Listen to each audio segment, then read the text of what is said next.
Hi, second grade. I'm sorry it's been a few days since I have read the next chapter of Harry Potter, but don't worry. This week I'm definitely going to read three chapters. But before I begin, for those Cubs who are watching and other people, I just want to go ahead and say that I voted today, and I'm very happy that I did, even though I had to go to a polling place and wait in line for a long time. I think it's really important because just in case there was any doubt, Miss Candleberry believes that Black Lives Matter. I believe that no human is illegal, that immigrants are what make America great, that women's rights are human rights, that love is love, and that you are all very important. All right. And now let's start with Harry Potter. We are on chapter 5, The Whomping Willow. All right. And I can't wait for this chapter. It's one of my favorite chapters in this whole book. And I'm so excited that we get to read it together. All right. And yeah, today is Tuesday. So if you're watching this and not on Tuesday, that's cool. But if you are watching this and you are thinking, oh, I wonder what happens next. Well, tomorrow I'm going to post another chapter. Okay. The end of the summer holidays came too quickly for Harry's liking. He was looking forward to getting back to Hogwarts, but his month at the Burrow had been the happiest of his life. It was difficult not to feel jealous of Ron when he thought of the Dursleys and the sort of welcome he could expect the next time he turned up on Privet Drive. On their last evening, Mrs. Weasley conjured up a sumptuous dinner that included all of Harry's favorite things, ending with a mouth-watering treacle pudding. Fred and George rounded off the evening with a display of filibuster fireworks. They filled the kitchen with red and blue stars that bounced from the ceiling to wall for at least in half an hour. Then it was time for the last mug of hot chocolate in bed. It took a long while to get started the next morning. They were up at the cock crow. That's like a rooster's crow. But somehow they all seemed to have a great deal to do. They still all seem to have a great deal to do. Mrs. Weasley dashed about in a bad mood, looking for spare socks and quills. People kept on colliding on the stairs, half dressed with bits of toast in their hands. And Mr. Weasley nearly broke his neck, tripping over a stray chicken as he crossed the yard carrying Jenny's trunk to the car. Harry, oops, here we go. Gotta go back over here, sorry. Harry couldn't see how 8 people, 6 large trunks, 2 owls, and a rat were going to fit into one Ford Angelina. He had, I think it's Angelia, excuse me. He had reckoned, of course, without the special features which Mr. Weasley had added. Not a word to Molly, he whispered to Harry as he opened the boot and showed him how it had been magically expanded so that all the trunks fit easily. When at last they were all in the car, Mrs. Weasley glanced into the back seat where Harry, Ron, Fred, George, and Percy were all sitting comfortably side by side and said, Muggles do know more than we give them credit for, don't they? She and Jenny got in the front seat, which had been stretched so that it resembled a park bench. I mean, you never knew it was this roomy from the outside, would you? Mr. Weasley started the engine up, and they trundled out of the yard, Harry turning back for a last look at the house. He barely had time to wonder when he'd see it again when they were back. George had forgotten his box of filibuster fireworks. 5 minutes after that, they skidded to a halt in the yard so that Fred could run in for his broomstick. They had almost reached the motorway when Jenny shrieked that she'd left her diary. By the time she clambered back into the car, they were running very late, and tempers were running high. Mr. Weasley glanced at his watch and then his wife. Molly, dear. No, Arthur. No one would see. This little button here is an invisibility booster I installed. That'd get us up in the air, and then we'd fly above the clouds. We'd be there in 10 minutes, and no one would be any the wiser. I said no, Arthur. Not in broad daylight. They reached King's Cross at 11:15. Mr. Weasley dashed across the road to get the trolleys for their trunks, and they all hurried into the station. Harry had caught the Hogwarts Express the previous year.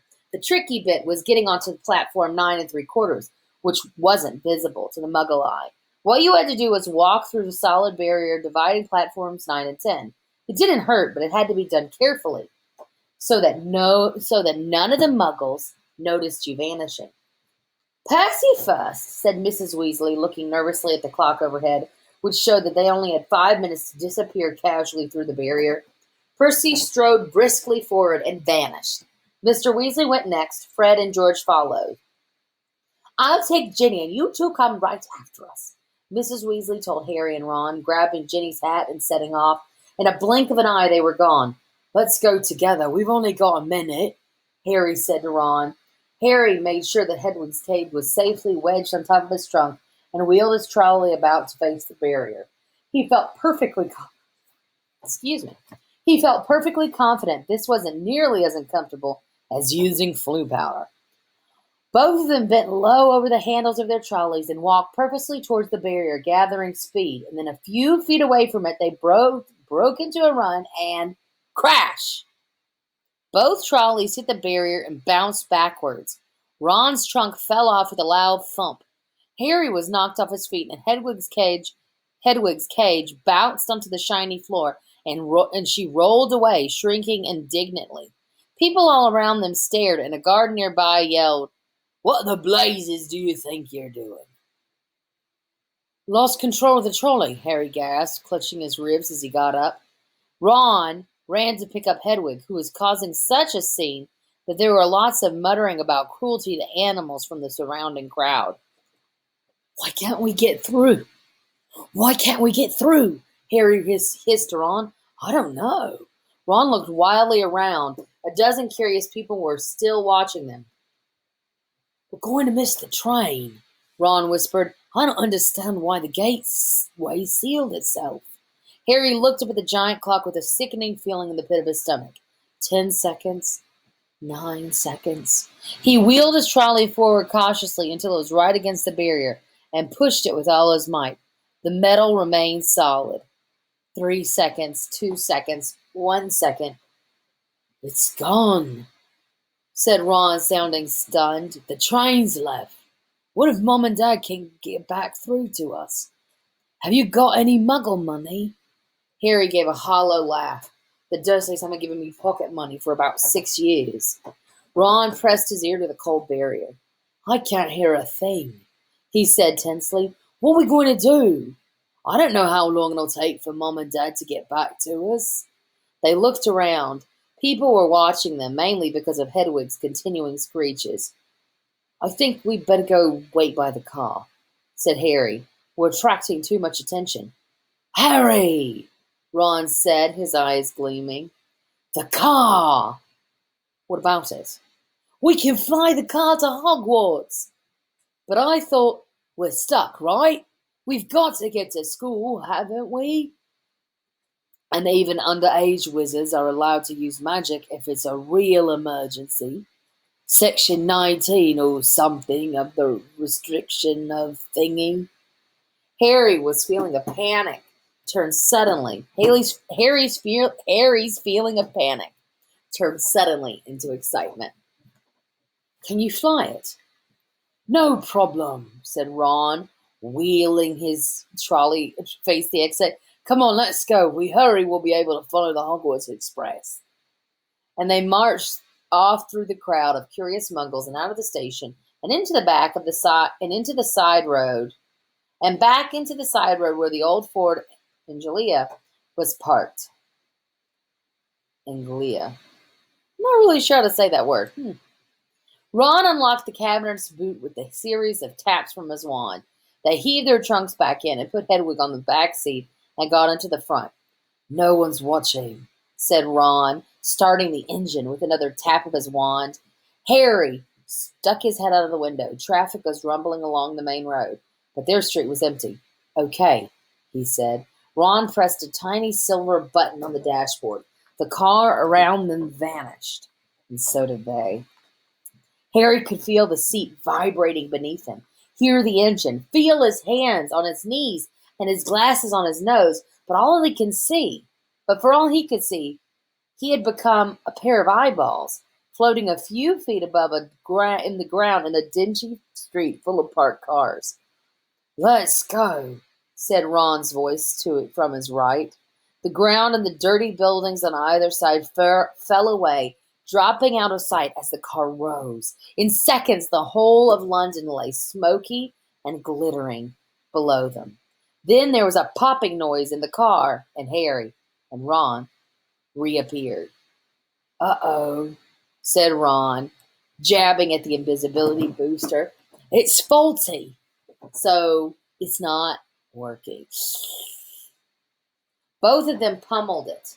The car vanished, and then it flickered back again. "Hold on!" Ron yelled, and he slammed his foot on the accelerator. They shot straight into the low, woolly clouds, and everything turned dull and foggy. "Now what?" said Harry, blinking at the solid mass of cloud, pressing in on them from all sides. "We need to see the train to know which direction to go in," said Ron. "Dip back down again, quickly." They dropped beneath the clouds and twisted around their seats, squinting at the ground. "I can see it," Harry yelled. "Right ahead, there." The Hogwarts Express was streaking along below them like a scarlet snake. "Due north," said Ron, checking the compass on the dashboard. "Okay, we'll just have to check on it every half hour or so. Hold on." And they shot up through the clouds. A minute later, they burst out into a blaze of sunlight. It was a different world. The wheels of the cars skimming the sea of fluffy cloud, the sky a brilliant, endless blue under the blinding white sun. "All we've got to worry about now are airplanes," said Ron. They looked at each other and started to laugh. For a long time, they couldn't stop. So there we are. You can see, there's the car, right? Flying in the clouds. It was as though they had plunged into a fabulous dream. This, thought Harry, was surely the only way to travel. Past swirls of turrets of snowy cloud, in a car full of hot, bright sunlight, with a fat pack of toffees in the glove compartment, and the prospect of seeing Fred and George's jealous faces when they landed smoothly and spectacularly on the sweeping lawn in front of the Hogwarts castle. They made irregular checks on the train as they flew further and further north, each dip beneath the clouds showing them a different view. London was soon far behind them, replaced by the neat green fields, which gave way into wide, purplish moor. Villages with tiny toy churches, and a great city alive with cars like multicolored ants. Several uneventful hours later, however, Harry had to admit that some of the fun was wearing off. The toffees had made them extremely thirsty, and they had nothing to drink. He and Ron pulled off their jumpers, but Harry's t-shirt was sticking to the back of his seat, and his glasses kept sliding down to the end of his sweaty nose. He had stopped noticing the fantastic cloud shapes now, and was thinking longingly of the train miles below, where you could buy ice-cold pumpkin juice from a trolley pushed by a plump witch. Why hadn't they been able to get onto platform 9 3/4? "Can't be much farther, can it?" croaked Ron hours later still, as the sun started to sink into the floor of the clouds, staining a deep pink. "Ready for another check on the train?" It was right there below them, winding its way past a snow-capped mountain. It was much darker beneath the canopy of clouds. Ron put his foot on the accelerator and drove them upwards again, but as he did so, the engine began to whine. Harry and Ron exchanged nervous glances. "It's probably just tired," said Ron. "It's never been this far before." They both pretended not to notice the whining, growling, growing louder and louder as the sky became steadily darker. Stars were blossoming listen how pretty this sounds. Stars were blossoming in the blackness. Harry pulled his jumper back on, trying to ignore the way the windscreen wipers were now waving feebly as if in protest. "Not far," said Ron, more to the car than to Harry. "Not far now." And he patted the dashboard nervously. When they flew beneath the clouds a little while later, they had to squint through the darkness for a landmark they knew. There! Harry shouted, making Ron and Hedwig jump. Straight ahead! Silhouetted on the dark horizon, high on a cliff over the lake, stood the many turrets and towers of Hogwarts Castle. But the car had begun to shudder and was losing speed. Come on, said Ron cajolingly, giving the steering wheel a little shake. Nearly there, come on. The engine groaned. Jets of steam were issuing from under the bonnet. So that's like the hood of the car. In England, they call it the bonnet of the car, but here we call it the hood. Harry found himself gripping the edges of his seat very hard as they flew towards the lake. The car gave a nasty wobble. Glancing out of his window, Harry saw the smooth, black, glassy surface of the water a mile below. Ron's knuckles were right on the steering wheel. The car wobbled again. Come on, Ron muttered. They were over the lake. The castle was right ahead. Ron put his foot down. There was a loud clunk, a splutter, and the engine died completely. Oh no, said Ron into the silence. The nose of the car dropped. They were falling, gathering speed, headed straight for the solid castle wall. No! Ron yelled, swinging the steering wheel around wildly. They missed the dark stone wall by inches, and the car turned into a great arc, soaring over the dark green houses, and then the vegetable patch, and then out over the black lawns, losing height all the time. So they're just going, shh, right? Oh, I guess it is. Ron let go of the steering wheel and pulled his wand out of his back pocket. Stop! Stop! He yelled, whacking the dashboard and the windscreen. But they were still plummeting, the ground flying up toward them. Mind that tree! Harry bellowed, lunging for the steering wheel, but it was too late. Crunch! With an ear-splitting bang of metal on wood, they hit the thick tree trunk and dropped to the ground with a heavy jolt. Steam was billowing from under the crumpled bonnet. Hedwig was shrieking in terror. A golf ball-sized lump was throbbing on Harry's head where he had hit the windscreen, and to his right, Ron let out a low, despairing groan. Are you okay? Said Harry urgently. Ooh, I gotta say it urgently. So sorry. Are you okay? Said Harry urgently. My wand, said Ron in a shaky voice. Look at my wand. It had snapped almost in two. The tip was dangling limply, held on by a few splinters. Harry opened his mouth to say he was sure that they'd be able to mend it up at school, but he never even got started.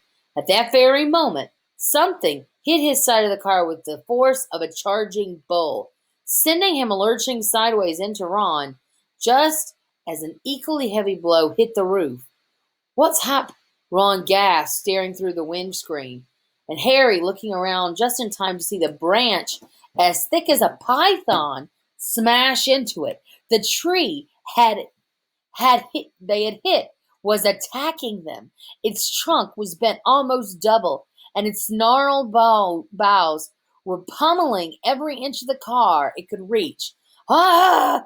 Said Ron as another twisted limb punched a large dent into his door. The windscreen was now trembling under a hail of blows from knuckle-like twigs, and a branch as thick as a battering ram was pounding furiously on the roof, which seemed to be caving in. Run for it! Ron shouted, throwing his full weight against his door. But the next second, he had been knocked backwards into Harry's lap by a vicious uppercut from another branch. We're done for, he moaned, as the ceiling sagged, but suddenly on the floor the car was vibrating. The engine had restarted. Reverse! Harry yelled, and the car shot backwards. The tree was still trying to hit them. He could hear the roots creaking as it almost ripped itself up, lashing out at them as they sped out of reach.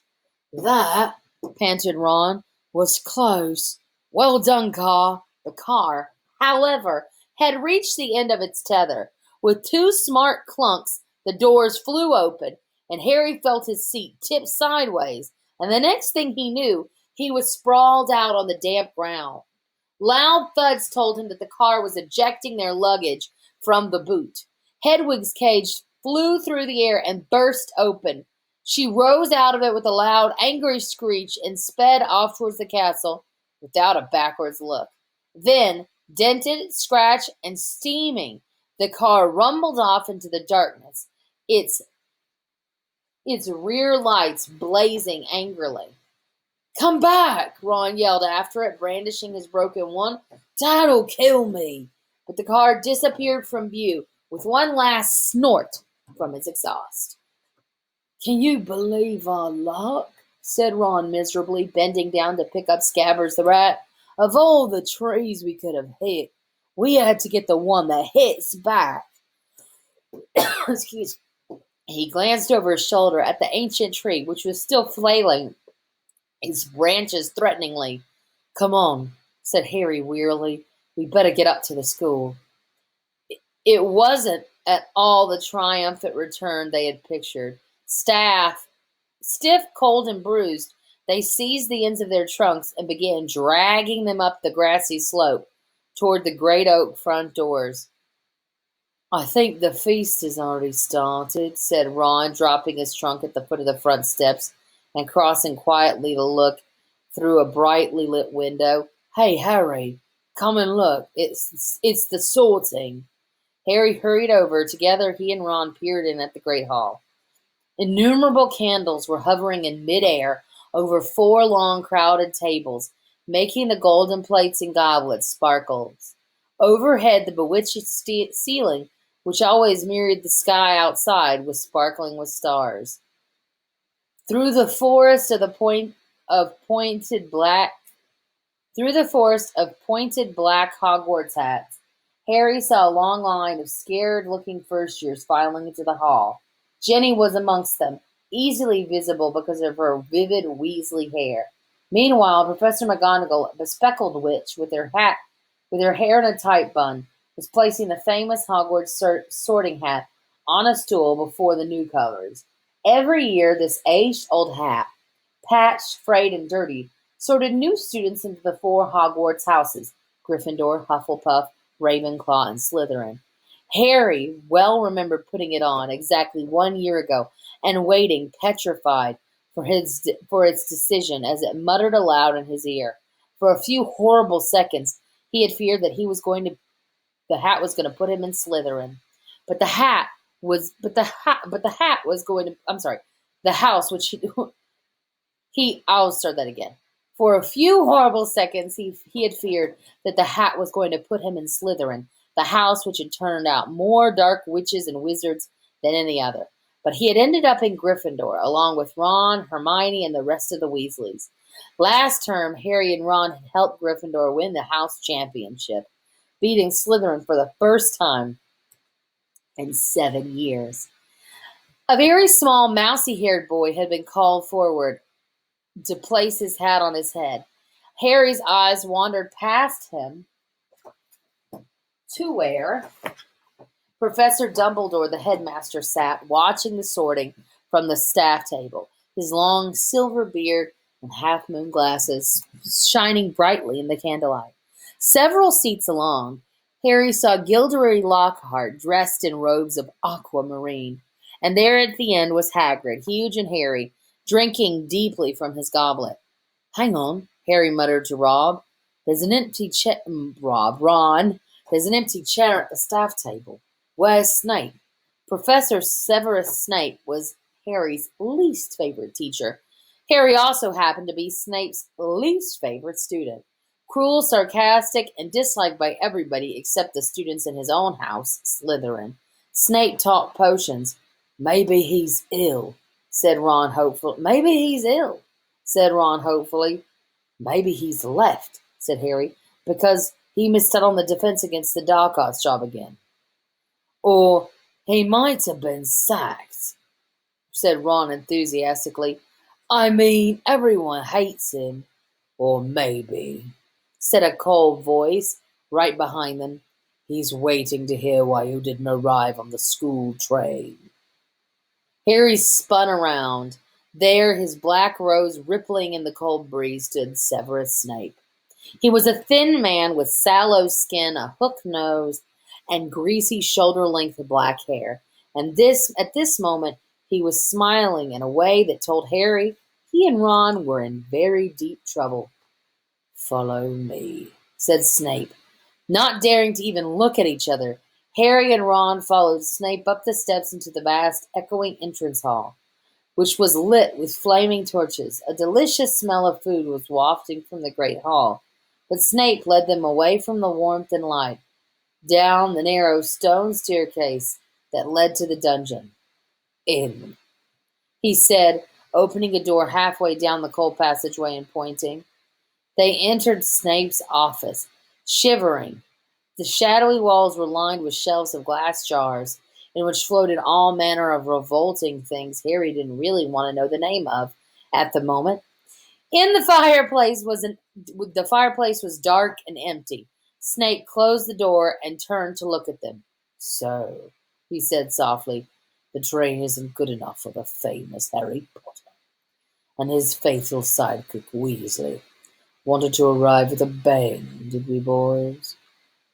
"No, sir. There was a bury at King's Cross." "Silence," said Snape coldly. "What have you done with the car?" Ron gulped. This wasn't the first time Snape had given Harry the impression of being able to read minds, but a moment later he understood as Snape unrolled today's issue of the Evening Prophet. "You were seen," he hissed, showing them the headline. "Flying Ford Anglia mystifies Muggles." He began to read aloud. "Two Muggles in London, convinced they saw an old flying car over the post office tower at noon in Norfolk. Miss Hetty Bayliss, while hanging out her washing. Mr. Angus Fleet of Peoples reported to the police. 6 or 7 Muggles in all. I believe your father works in the misuse of Muggle artifacts office," he said, looking up at Ron and smiling still more nastily. "Dear, dear, his own son." Harry felt as though he'd just been walloped in the stomach by one of the mad tree's larger branches. If anyone found out Mr. Weasley had bewitched the car, he hadn't thought of that. "I noticed in my search of the park that there was considerable damage. Considerable damage seems to have been done to a very valuable Whomping Willow," Snape went on. "That tree did more damage to us than we," Ron blurted out. "Silence!" Snapped Snape again. "Most unfortunately, you are not in my house, and the decision to expel you does not rest with me. I shall go and fetch the people who do have that happy power. You will wait here." Harry and Ron stared at each other, white-faced. Harry didn't feel hungry anymore. He now felt extremely sick. He tried not to look at the large, slimy something suspended in green liquid on the shelf behind Snape's desk. If Snape had gone to fetch Professor McGonagall, head of Gryffindor House, they were hardly any better off. She might be fairer than Snape, but she was still extremely strict. 10 minutes later, Snape returned, and sure enough, it was Professor McGonagall who accompanied him. Harry had seen Professor McGonagall angry on several occasions, but either he had forgotten just how thin her mouth could go, or he had never seen her this angry before. She raised her wand the moment she entered, and Harry and Ron both flinched, but she merely pointed it at the empty fireplace where flames suddenly erupted. "Sit," she said, and they both backed into the chairs by the fire. "Explain," she said, her eyes glinting ominously. Ron launched into the story, starting with the barrier at the station and refusing to let them through. "So we had no choice, Professor. We couldn't get on the train." "Why didn't you send us a letter by owl?" "I believe you have an owl." Professor McGonagall said coldly to Harry. Harry gaped at her. Now she said it. That seemed to be the obvious thing to have done. I didn't think that, said Professor McGonagall, is obvious. There was a knock on the office door, and Snape, now looking happier than ever, opened it. There stood Headmaster Professor Dumbledore. But Harry's whole body went numb. Dumbledore was looking unusually grave. He stared down his very crooked nose at them, and Harry suddenly found himself wishing he and Ron were still being beaten up by the Whomping Willow. There was a long silence. Then Dumbledore said, "Please explain why you did this." It would have been better if he had shouted. Harry hated the disappointment in his voice. For some reason, he was unable to look Dumbledore in the eyes, and spoke instead to his knees. He told Dumbledore everything except Mr. Weasley owned the bewitched car, making it sound as though he and Ron happened to find a flying car parked outside the station. He knew Dumbledore would see through this at once, but Dumbledore asked no questions about the car. When Harry finished, he merely continued to peer at him through his half-moon spectacles. "We'll go and get our stuff," said Ron in a hopeless sort of voice. "What are you talking about, Weasley?" barked Professor McGonagall. "Well, you're expelling us, aren't you?" said Ron. Harry looked quickly at Dumbledore. "Not today, Mr. Weasley," said Dumbledore, "but I must impress upon both of you the seriousness of what you have done. I will be writing to both your families tonight. I must also warn you that if you do anything like this again, I will have no choice but to expel you." Snape looked as though Christmas had been cancelled. He cleared his throat and said, "Professor Dumbledore, these boys have flouted the decree of restriction of underage wizardry, caused serious damage to an old and valuable tree. Surely acts of this nature will be for Professor McGonagall to decide on these boys' punishments, Severus," said Dumbledore calmly. "They are in her house, and are therefore her responsibility." He turned to Professor McGonagall. "I must go back to the feast, Minerva. I've got to give out a few notices. Come, Severus, there's a delicious-looking custard tart I want to sample." He shot a look of pure venom at Harry and Ron as he allowed himself to be swept out of his office, leaving them alone with Professor McGonagall, who was still eyeing them like a wrathful eagle. "You'd better get along to the hospital wing, Weasley. You're bleeding." "Not very much," said Ron, hastily wiping the cut over his eye with the sleeve. "Professor, I wanted to watch my sister being sorted."